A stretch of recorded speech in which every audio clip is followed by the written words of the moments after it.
O sofrimento pode vir da parte de Deus? Isso é possível ou não? Fique conosco e acompanhe, porque esse é o nosso assunto de hoje.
Olá pessoal, graça e paz. Meu nome é Sérgio Henrique. Gostaria de dar as boas-vindas a você que está nos visitando no nosso canal. Seja bem-vindo e aproveite aí esse estudo que nós estaremos trazendo sobre o sofrimento.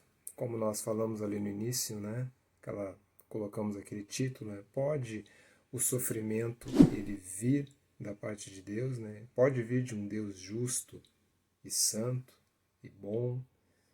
Então são perguntas que nós fazemos, Esse estudo ele vai ser dividido em 3 partes, justamente para que ele não ficasse muito grande, mas em todas as partes nós teremos um fechamento e uma aplicação. Então não se preocupe, você não ficará em suspenso com qualquer assunto, mas você terá tanto um fechamento como uma aplicação em cada uma das partes. Amém? Vamos lá então. O ser humano ele costuma colecionar desgostos, inseguranças, medos e toda sorte de aflição e sofrimento. E o curioso é que a grande maioria das pessoas que passam por essas circunstâncias, elas passam por essas circunstâncias sem aprender absolutamente nada. E um grande desafio e uma grande incógnita também entre filósofos, pensadores, teólogos, cristãos em geral, tem sido lidar, entender ou mesmo explicar a questão do sofrimento. Pior ainda é ter que admitir a coexistência de um Deus bondoso e poderoso com um mundo mau e tão cheio de morte e de sofrimento.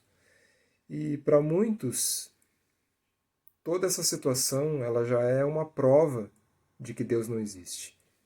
Como as pessoas dizem, porque se Deus existisse, o mundo não seria dessa forma. Se Deus existisse, não aconteceriam tantas tragédias, tantas catástrofes, E sempre nós temos esse argumento, dessas pessoas. E então nós estaremos juntos nesse propósito aí, durante algumas semanas, em que nós estaremos conversando sobre essa questão do sofrimento. Para nós termos um entendimento correto sobre um assunto como esse, nós precisamos começar fazendo uma análise partindo dos que já morreram, ou seja, dos quais falaram sobre sofrimento, mas que já não estão aqui. Começando, obviamente, pelo texto bíblico, depois a gente parte, primeiro do bíblico antigo, depois o relato dos apóstolos, e depois os que participaram da reforma, e por último, então, nós chegamos até o testemunho daqueles que ainda estão vivos. E nós podemos então analisar cautelosamente o que todas essas pessoas falaram sobre sofrimento. O texto, então, que nós vamos trabalhar hoje é o texto de Eclesiastes, o livro de Eclesiastes, no capítulo 7, os versículos de 1 a 14. O livro de Eclesiastes, ele tem sido dada a sua autoria a Salomão, né? Pela maioria dos estudiosos, tem sido essa a atribuição de autoria do livro. Então ele escreveu o livro de Provérbios, né? E Cantares, na sua mocidade, fase adulta da vida, e o livro de Eclesiastes, então, acredita-se que ele escreveu na sua velhice. O livro de Eclesiastes ele é um livro de gênero literário sapiencial, ou seja, é um gênero de literatura comum no Oriente Próximo, no Antigo Oriente Próximo. Ele consiste em declarações de sábios que ofereceram ensinamentos sobre Deus. E ele usa uma linguagem figurativa, né? E nós precisamos entender, né, o que Salomão ele quis nos transmitir através desse livro e principalmente através desse texto, né, que está ali em Eclesiastes, capítulo 7, dos versículos 1 a 14. Vamos ler então o texto. Diz assim: Melhor é a boa fama do que o unguento precioso, e o dia da morte melhor do que o dia do nascimento. Melhor é ir à casa onde há luto do que ir à casa onde há banquete, pois naquela se vê o fim de todos os homens e os vivos que o tomem em consideração. Melhor é a mágoa do que o riso, porque com a tristeza do rosto se faz melhor o coração. O coração dos sábios está na casa do luto, mas o dos insensatos na casa da alegria. Melhor é ouvir a repreensão do sábio do que ouvir a canção do insensato. Pois qual o crepitar dos espinhos debaixo de uma panela, tal é a risada dos insensatos. Também isso é vaidade. Verdadeiramente a opressão faz endoidecer até o sábio, e o suborno corrompe o coração. Melhor é o fim das coisas do que o seu princípio. Melhor é o paciente do que o arrogante. Não te apresses a irar-te, porque a ira se abriga no íntimo dos insensatos. Jamais digas, por que foram os dias passados melhores do que estes? Pois não é sábio perguntar assim. Boa é a sabedoria havendo herança, e de proveito para os que veem o sol. A sabedoria protege como protege o dinheiro, mas o proveito da sabedoria é que ela dá vida ao seu possuidor. Atenta para as obras de Deus, pois quem poderá endireitar o que ele torceu? No dia da prosperidade goza o bem, mas no dia da adversidade considera em que Deus fez tanto este como aquele, para que o homem nada descubra do que há de vir depois dele. Então esse é o nosso texto. No último versículo do capítulo anterior, que é capítulo 6, versículo 12, o pregador, como Salomão se intitula, né, se autodeclara, ele levanta uma questão chave aqui. Ele diz assim, ó, Eclesiastes 6,12: Pois quem sabe o que é bom para o homem durante os poucos dias da sua vida de vaidade, os quais gasta como sombra? Quem pode declarar ao homem o que será depois dele debaixo do sol? Vejam que essas perguntas que ele faz, ele imediatamente explica essas duas perguntas no capítulo 7. Ele diz: quem sabe o que é bom para o homem? A resposta esperada é: ninguém, mas somente Deus. Nenhum ser humano pode saber o que é bom para as pessoas, nem mesmo para si mesmo. Como Jeremias declara, né? Enganoso é o coração do homem.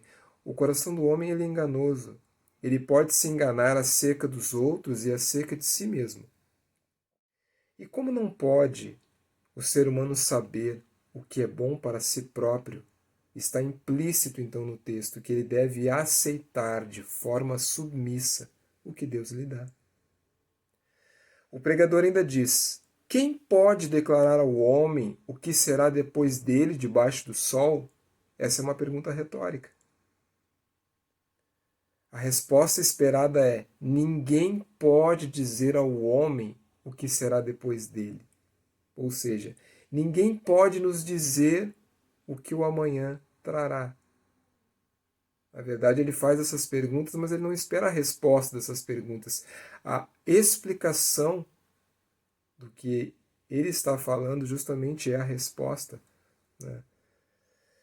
Então é interessante que Tiago, ele também nos diz algo parecido em sua epístola, no capítulo 4, versículo 15. Ele diz assim: em vez disso, devias dizer, se o Senhor quiser, viveremos e faremos isso ou aquilo.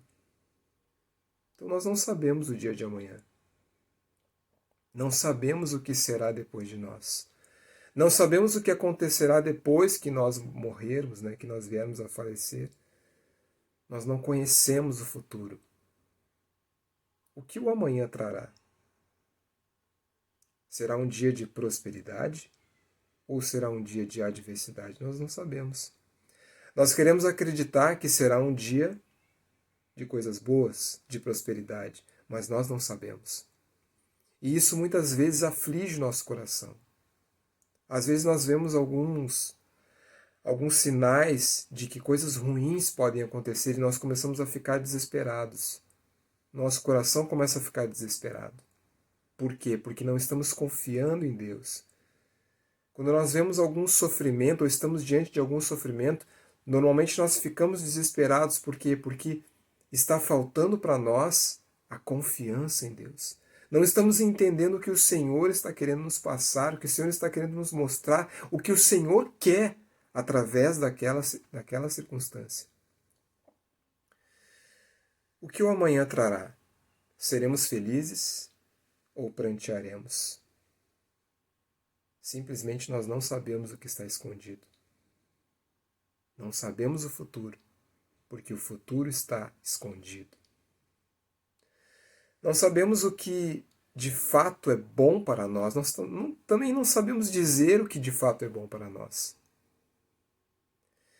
Bom, se o pregador fosse pessimista, como eu já ouvi algumas pessoas falarem que Salomão escreveu o livro de Eclesiastes segundo uma ótica pessimista, eu não acredito nisso.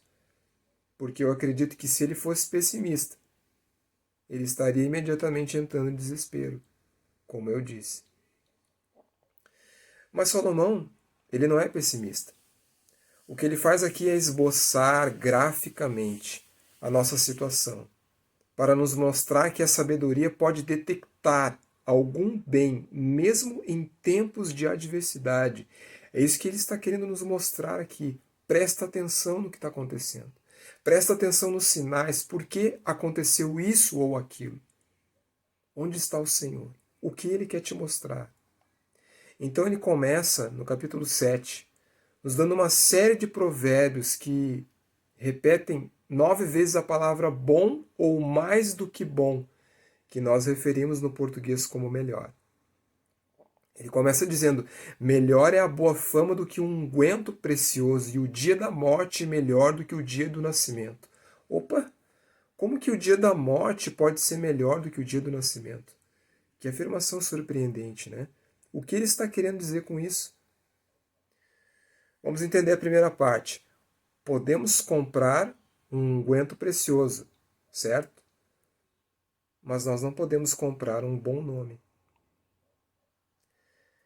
Quando tentamos entender a segunda parte, parece imediatamente não fazer sentido ser melhor o dia da morte do que o dia do nascimento.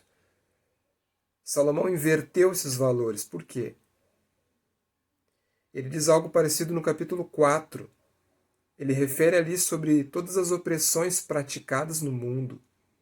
E ele diz: vi as lágrimas dos que foram oprimidos, sem que ninguém os consolasse. Pois você pode ler todo o livro de Eclesiastes E você vai detectar todas essas coisas, você vai começar a entender tudo isso. Então ele conclui: tenho por mais felizes os que já morreram, mais do que os que ainda vivem. Ali no capítulo 4, versículos 1 e 2, ele fala isso.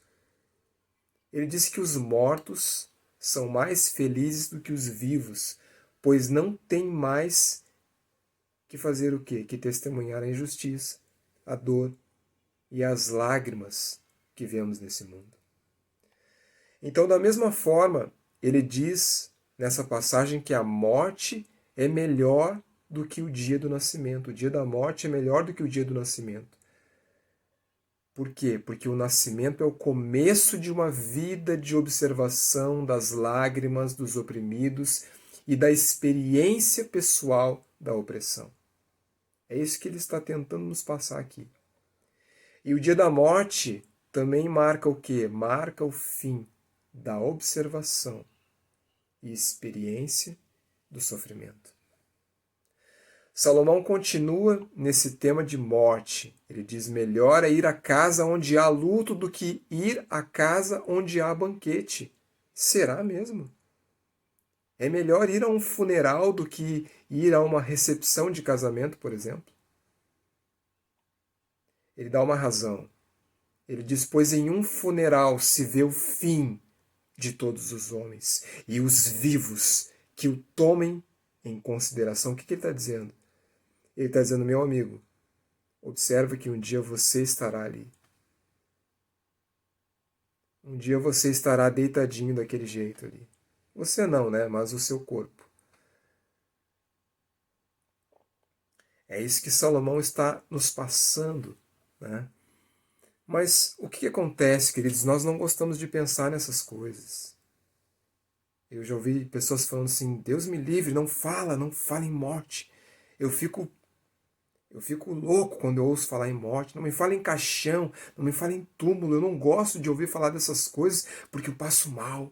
Por quê? Passa mal por quê? Porque não está ponderando nessas coisas.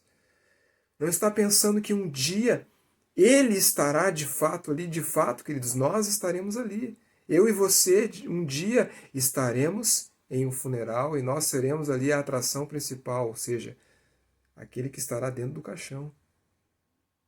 Um dia isso vai acontecer. Ah, mas eu sou novo, talvez você esteja numa tenra idade, né? Seja uma criança, seja um adolescente.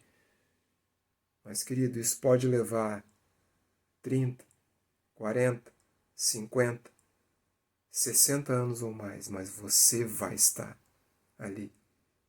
Se você, né, tiver a graça de viver todos esses anos. Mas que assunto mais fúnebre, né? Para que falar dessas coisas? Salomão está dizendo os vivos que tomem esse assunto em consideração. Os vivos que pensem nessas coisas. Por quê? Porque essas coisas são importantes. Mas nós não gostamos de pensar nelas. Tentamos evitar os assuntos mórbidos, né? Mas quando estamos diante de tal situação, quando você está ali no funeral, não há como negar a realidade da morte. Você está diante da morte e você pensa: um dia eu estarei ali. Um dia os meus entes queridos estarão ali. Um dia eu terei que passar por essa situação com este ou aquele e um dia eu mesmo estarei ali. Os vivos que tomem isso em consideração. Moisés escreveu no Salmo 90: ensina-nos, Senhor, a contar os nossos dias para que alcancemos coração sábio. Veja bem o que ele está dizendo aqui. Precisamos aprender a contar os nossos dias. Quantas vezes nós jogamos o nosso tempo fora? Quantas vezes nós pensamos assim: é só mais um dia. É só mais um dia de festa. É só mais um dia de alegria. Mas isso está sendo muito preocupante para Salomão. Está sendo muito preocupante também para Moisés, que ora dizendo: Senhor, ensina-me a contar os meus dias. Eu quero ter um coração sábio, Senhor. Eu quero aprender a contar os meus dias. Nós precisamos ter sempre a consciência de que a nossa vida é efêmera. Não podemos desperdiçá-la. Salomão vai usar várias vezes esse termo vaidade.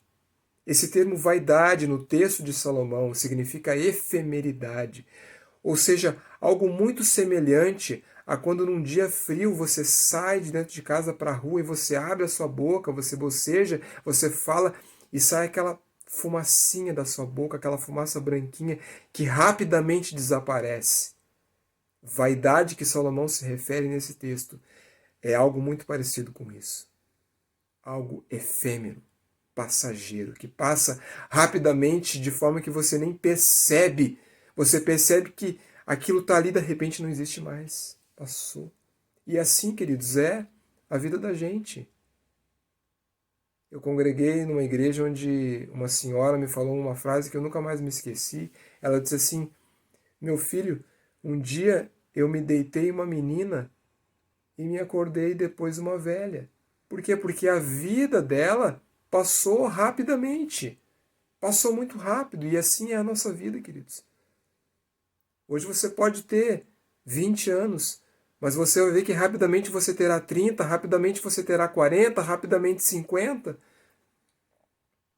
E de repente você está no lugar que Salomão está falando. Salomão diz: tudo é vaidade. Tudo é vaidade e correr atrás do vento.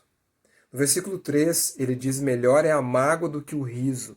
Novamente ele reverte nossos gostos, pois normalmente o que nós preferimos o riso do que a mágoa. Quem prefere mágoa, né?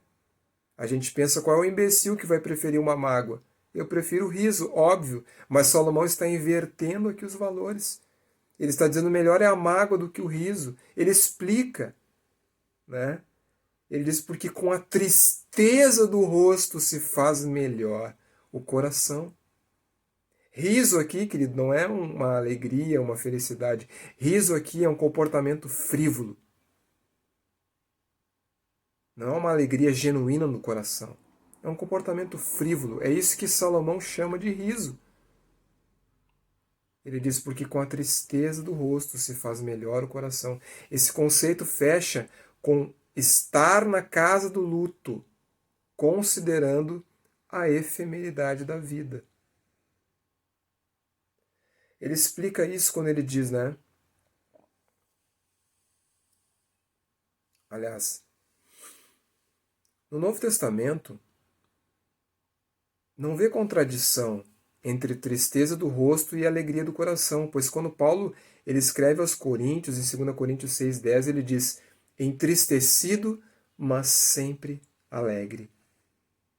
Tiago também conceitua isso quando ele diz assim, ó, lá em Tiago 1, 2-5, ele fala assim: meus irmãos, tende por motivo de toda alegria o passardes por várias provações, sabendo que a provação da vossa fé, uma vez confirmada, produz perseverança. Ora, a perseverança deve ter ação completa, para que sejais perfeitos e íntegros em nada deficientes. Se, porém, algum de vós necessita de sabedoria, peça a Deus, que a todos dá liberalmente, e nada lhes impropera, e se lhes há concedida. No versículo 2 de Eclesiastes, Salomão diz assim: ó, melhor é ir à casa onde há luto do que na casa em que há banquete. No verso 4, ele retoma essas duas casas. Ele diz: o coração dos sábios está na casa do luto, mas o dos insensatos na casa da alegria. Então o coração, queridos, é o centro do ser humano. Ele representa a sede da inteligência e da nossa vontade.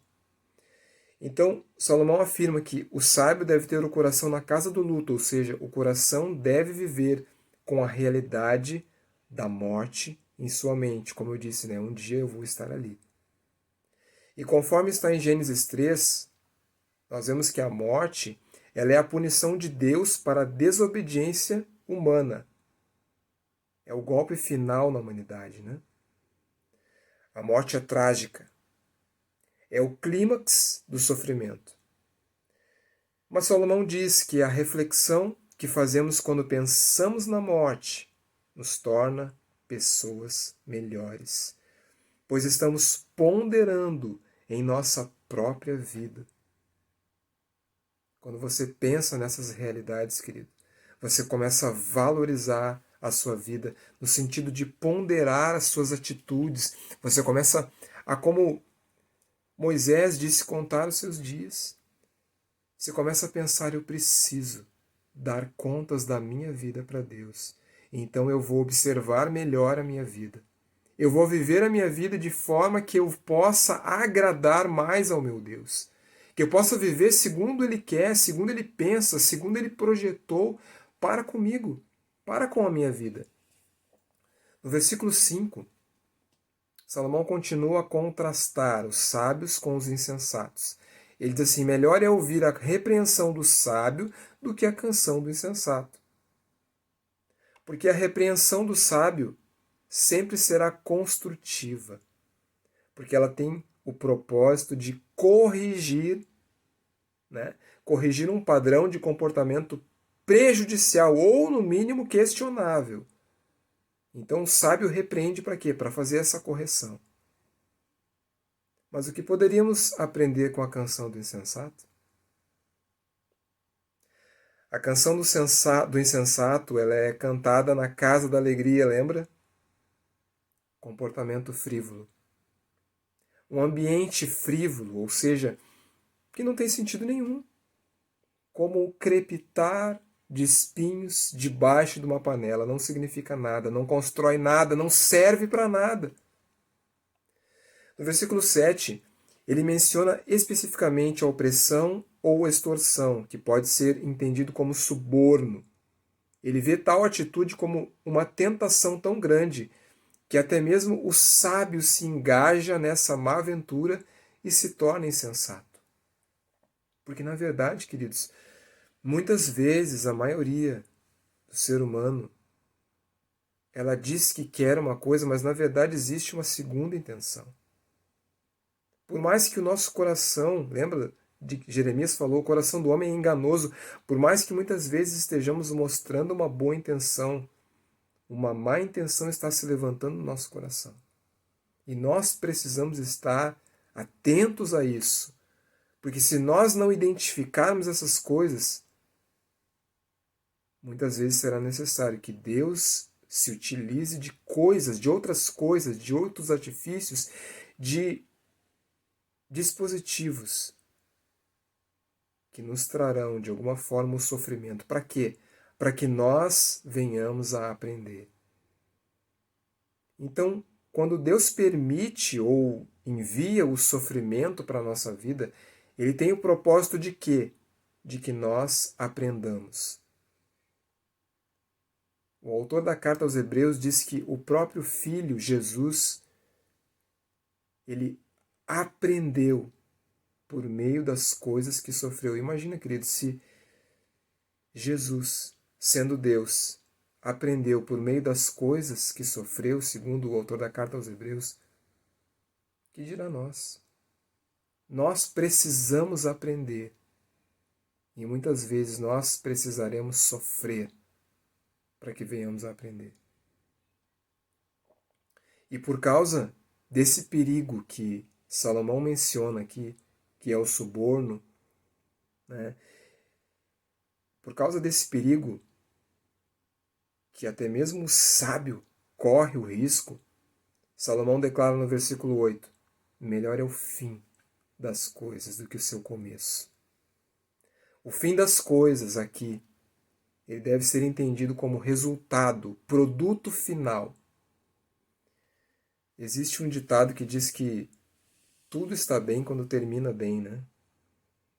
É mais ou menos isso que Salomão está falando aqui. Melhor é o resultado, o produto final, o fim das coisas do que o seu começo. Porque o começo é incerto, mas o fim está ali. É o resultado final. Ele ainda acrescenta, melhor é o paciente do que o arrogante. Por quê? Por que melhor o paciente do que o arrogante? Porque o paciente, ele suporta longo incômodo. Ele evita reações automáticas. Ele está disposto a evitar o julgamento até que possa ver o fim das coisas. Quando a adversidade chega, o paciente suporta. Ele suporta pacientemente e espera o resultado. Por isso, Salomão nos aconselha no versículo 9. Ele diz: não te apresses a irar-te, porque a ira é abrigada no íntimo dos insensatos. Quem abriga a ira no seu coração são os insensatos. Os insensatos não são pacientes. Facilmente eles perdem as estribeiras, né? Quando as coisas não acontecem do seu jeito, do jeito que eles pensam que deve acontecer, eles explodem em ira. Salomão está dizendo: isso é coisa de insensato. Não seja assim. Não haja dessa forma. Provérbios 12:16 diz assim: a ira do insensato num instante se conhece, mas o prudente oculta a afronta. O insensato afaga a irritação no seu íntimo. Ele nutre tal sentimento para que ele cresça, e esse sentimento cresce corroendo o seu próprio coração. O insensato, ele alimenta a ira até que ela explode dentro de si. É um comportamento kamikaze, né? Salomão se refere a mais um exemplo de impaciência. No versículo 10 ele diz: jamais diga, por que os dias passados foram melhores do que estes? Por que ele diz isso? Não fala que o tempo antigo foi melhor, que os dias que se passaram foram melhores. Por que ele diz: não faça isso? Porque não é sábio falar dessa forma. Por que não é sábio falar dessa forma? Porque normalmente quando nós falamos isso, queridos, nós não estamos num tempo que nós estamos gostando. E por não estarmos gostando desse tempo, nós estamos criticando esse tempo. E por criticar esse tempo, automaticamente nós não estamos aprendendo nada. Pelo contrário, nós estamos murmurando, né? Nós estamos dizendo: ai, como era bom aquele tempo que passou. Esse tempo agora está uma porcaria. Não é sábio falar dessa forma. Não é sábio porque você não está aprendendo. Porque a sua mente está infrutífera. Sua mente está em suspenso, você não está entendendo nada. Você não está conseguindo entender o que Deus está falando contigo.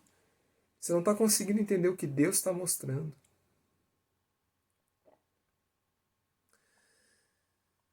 Então, reclamar sobre a degeneração dos tempos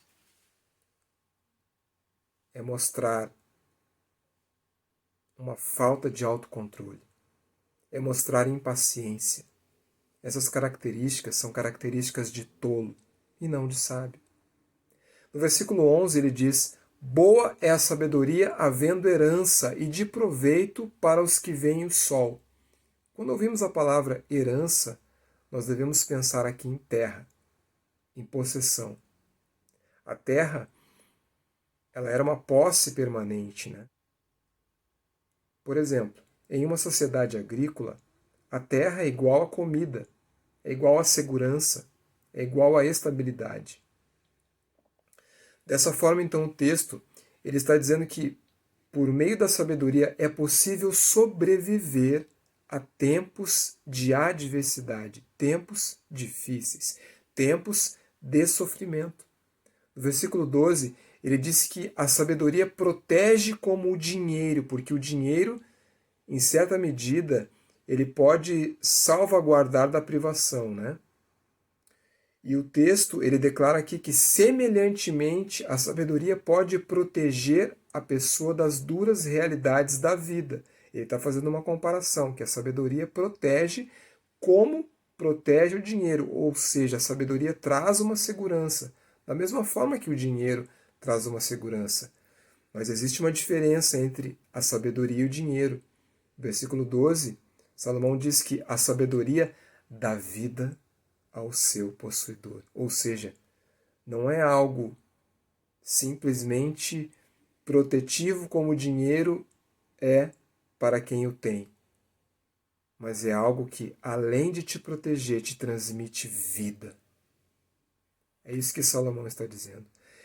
Salomão, no capítulo 5 de Eclesiastes, nos versículos de 15 a 17, ele fala assim: ó, como saiu do ventre de sua mãe, assim nu voltará, indo-se como veio, e do seu trabalho não poderá levar nada consigo. Também isso é grave mal. Precisamente como veio, assim ele vai. E que proveito vem de haver trabalhado? Que proveito ele tem de haver trabalhado tanto? Que proveito ele tem disso? Trabalhou para o vento. Nas trevas comeu, em todos os seus dias, com muito enfado, com enfermidades e indignação. Essa é a diferença. O dinheiro produz a segurança, mas produz com enfado, com enfermidades e indignação. No entanto, a sabedoria produz segurança, mas também injeta vida naquele que a possui.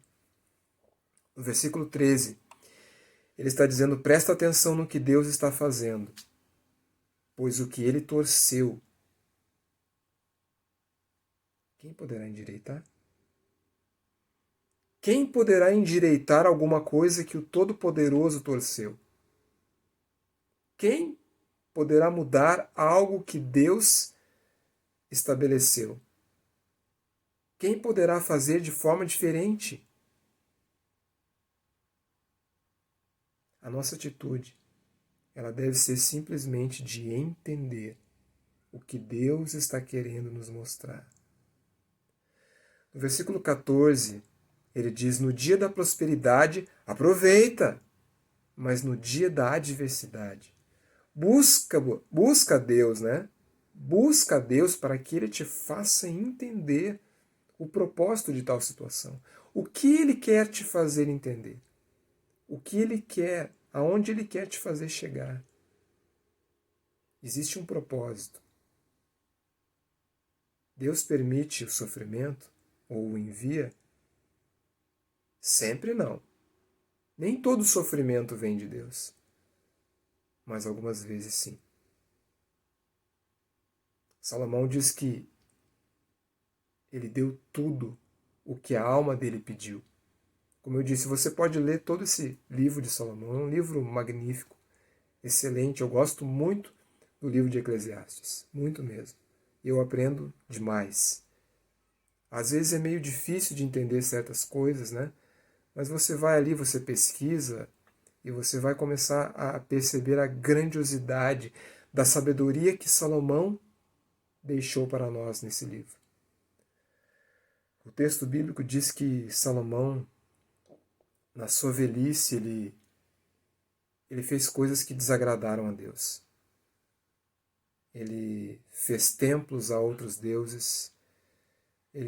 Alguns dizem que, de uma certa forma, ele adorou a Satanás. E nós não estamos aqui para julgar, né, Salomão, nem o seu comportamento, mas nós estamos aqui para entender o que ele nos quis ensinar através do que ele escreveu aqui, né? Esse livro demonstra que o que quer que Salomão tenha feito na vida de errado, ele se arrependeu. Tem gente que diz: Salomão fez coisas erradas, Salomão foi para o inferno. Não acredito nisso, querido. Eu acredito que ele aprendeu. E porque ele aprendeu, Deus permitiu que o seu livro fosse colocado na sua palavra, nas suas santas escrituras. Nos capítulos 1 e 2 de Eclesiastes, Salomão faz essas declarações aqui. Você, como eu disse, você lê o texto depois, você vai perceber essas coisas aqui. Ele diz: eu engrandeci a mim mesmo, eu me engrandeci. Eu sobrepujei a todos quantos vieram antes de mim. Eu disse para minha alma: goza, pois, a felicidade. Eu empreendi grandes obras, casas, vinhas, jardins, pomares. Eu comprei servos e servas. Eu tive servos nascidos em casa. Eu amontei para mim prata e ouro, tesouros. Eu provi-me de cantores e cantoras, muita música, e das delícias dos homens, mulheres e mulheres. Salomão teve 1000 mulheres. 300 mulheres e 700 concubinas. Muitos homens talvez, creio que a maioria deles, um dia na vida pensaram que gostariam de estar no lugar de Salomão. Mas Salomão ele fala algo muito interessante no capítulo 9, no versículo 9. Ele diz assim: goza a vida com a mulher que amas, todos os dias da tua vida fugaz, os quais Deus te deu debaixo do sol, porque esta é a tua porção nessa vida, pelo trabalho com que te afadigaste debaixo do sol. Salomão disse que ele deu tudo que a alma dele quis. Ele empreendeu grandes obras, ele teve muitas posses, ele teve dinheiro a varrer. O reino de Salomão foi o reino mais rico de toda a história. Todas as potências mundiais hoje são fichinha perto do reino de Salomão. O reino de Salomão foi o maior reino da sua época. O reino mais rico da sua época. Ele diz aqui, eu li para você, ele deu tudo que a alma dele quis, tudo que a alma dele pediu. Ele teve muitas mulheres, mas ele deu um conselho para os homens, e eu acabei de ler ali: goza a vida com a mulher que tu amas. Embora ele tenha tido muitas mulheres, ele disse: o que interessa é ter uma só, e amar essa mulher de todo o coração, e aproveitar a vida com ela. Ele diz: tudo que os meus olhos desejaram, eu não neguei nada. Eu dei tudo que os meus olhos desejaram. E em nada eu privei o meu coração. Eu não privei o meu coração de alegria nenhuma, Salomão disse. E depois de tudo isso eu cheguei a apenas uma conclusão. Tudo é vaidade. Lembra do conceito de vaidade? Algo efêmero, tão passageiro, como aquela fumacinha que sai da nossa boca num dia frio e passa rapidamente, desaparece rapidamente. E não apenas isso. Não apenas era algo muito passageiro, como ele disse, mas era como correr atrás do vento, ou seja, não tem sentido nenhum. Não faz sentido nenhum. O que Salomão está nos comunicando, queridos, é que isso tudo, todos os prazeres e alegrias e todos os encantos dessa vida, eles não podem nos impedir de estarmos com os nossos olhos na eternidade, de estarmos com os nossos olhos no reino do Senhor e na sua justiça. Os prazeres dessa vida, os encantos dessa vida não podem nos dar esse nível de distração. Você não pode permitir que essas coisas te distraiam. Jesus nos ensinou que onde está o nosso tesouro, aí está também o nosso coração. Cuidado com as coisas que você tem considerado o teu tesouro, porque são nessas coisas que o teu coração está engajado. É nessas coisas que o teu coração está. E é justamente nessas coisas que o Senhor terá que tocar, se você se distrair com elas, de forma a perder de vista o seu reino e a sua justiça. Porque se não atentarmos para essas coisas tão importantes da vida, a nossa vida vai passar brevemente. E nós não teremos aprendido nada. nós teremos vivido da forma como nós quisemos, da forma como mais nos interessou. E não teremos vivido da forma que o Senhor tanto nos tem ensinado através da sua palavra, através das suas santas escrituras e da vida de tantos homens que não estão mais aqui conosco, mas que nos deixaram um legado eterno. Aprenda com esses homens, queridos. Aprenda com esses grandes homens de Deus que deixaram seu testemunho nas Santas Escrituras. E como eu disse, não somente esses, mas também aqueles que foram também heróis na fé e que fizeram a sua diferença em tempos passados. Amém? Vamos orar. Pai, nos colocamos diante da Tua presença, pedindo, Deus, que o Senhor nos ajude, Deus, a fazer a diferença nessa terra. Pai, nós queremos deixar as nossas marcas de valor, Senhor, por onde quer que nós andarmos. Pai, nós queremos fazer a diferença, Deus, onde quer que nós formos, Deus. Da mesma forma que o sal, por onde ele passa, ele deixa a sua marca. Nada onde tenha caído sal será a mesma coisa, porque o sal marcará tal coisa por onde ele passou. Por isso o Senhor nos disse: sede sal da terra. Vós sois o sal da terra. Se o sal perder o seu valor, para nada mais presta, senão para ser lançado fora, ser pisado pelos homens. Não queremos perder, Deus, o nosso valor, Senhor. Pelo contrário, queremos ser, ó Deus, homens de valor. Queremos ser, ó Deus, pessoas de valor, como aqueles apóstolos que andaram com Jesus e que as pessoas olhavam para eles e diziam: esses homens são homens iletrados, mas não dá para negar que eles estiveram com Jesus. Assim nós oramos, Pai, e te pedimos que cada vez mais sejamos mais parecidos com Cristo, Pai. Ajuda-nos, ó Deus, no cumprimento desse propósito, meu Deus. Em nome de Jesus, meu Pai. Amém. Amém, queridos. Deus abençoe a cada um e que estejamos engajados nesse propósito de entender as coisas que Deus tem nos mostrado. Fique atento para as coisas que Deus está te mostrando, através do que Ele tem permitido na tua vida, através daquilo que Ele te tem levado a passar e a viver. Mas saiba, Deus tem o melhor. E é por isso que Ele está fazendo isso ou aquilo.